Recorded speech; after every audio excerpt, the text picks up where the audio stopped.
Well, tonight we resume our series looking at the fight for acceptance by those in the LGBTQ plus community. Over the past 2 nights, we've shared with you the stories of a transgender man in Wycomico County and the first openly gay person elected to public office in Delaware.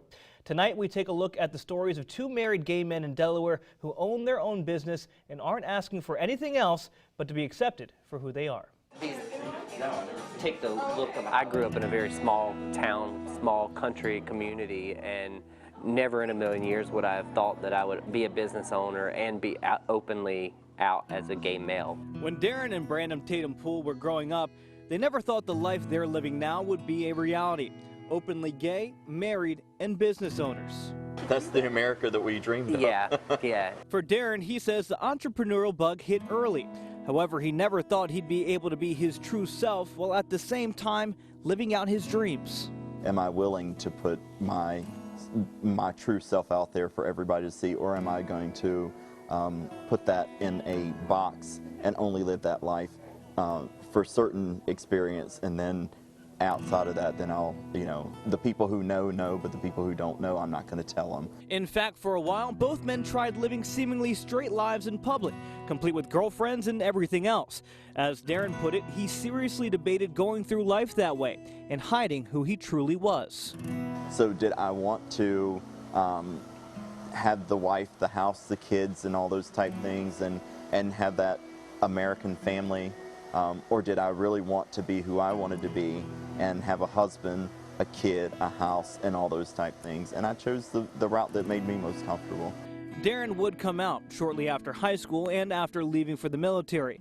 For Brandon, he says he too felt like he had to move to be accepted, moving from his home in Gainesville, Georgia to Atlanta to be himself because he felt people in his hometown would not have been supportive. For me, when I went home, I still hid it. For years and years, I hid it when I went home, just because my parents didn't know, wasn't sure how they would accept it. I wasn't sure how my friends at home would accept it, and that kind of thing.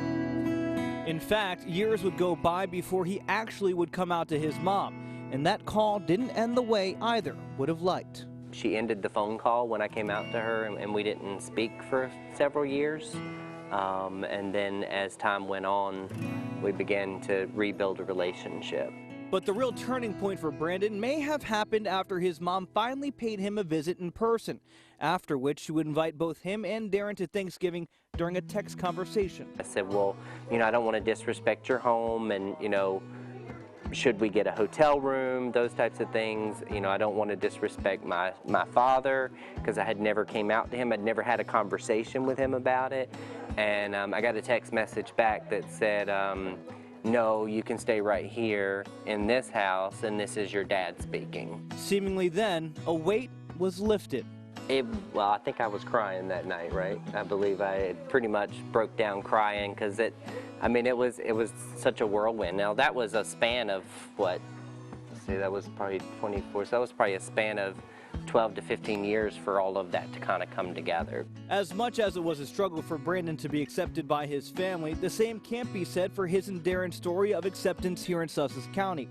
In fact, when they moved here, they were astonished just how open-minded the area was. We were looking, going, wow, like we can hold hands, we can kiss, nobody's going ill, nobody's, crossing the street to tell us you shouldn't be doing that. That's part of the reason why the two felt comfortable realizing their dreams here, getting married, starting a family, and owning a business.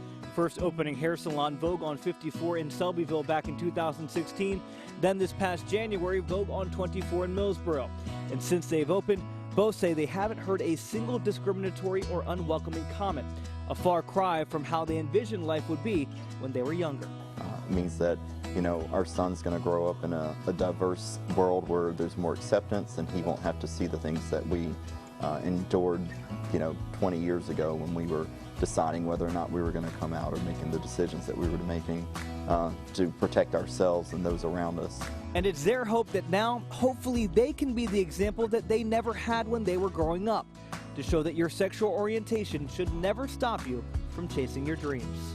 Just making it a normalcy, that's the big thing, making it normal that 2 gay men can own a business that aren't bothering anybody. Only thing we're asking for is patronage to our business. We're we're not going to do anything different. We're going to do the same thing that you get at a straight business.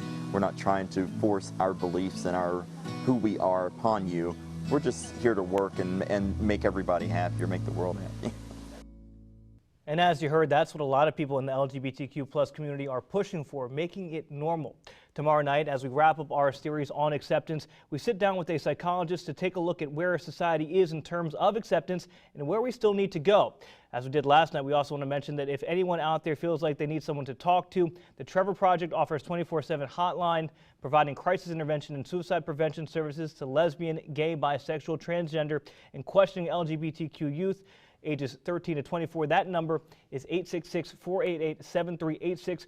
Also, the gay, lesbian, bisexual, and transgender national hotline is also available 24/7 at 888-843-4564. Also, Salisbury PFLAG is available locally. We have all those links on our website. That's 47abc.com.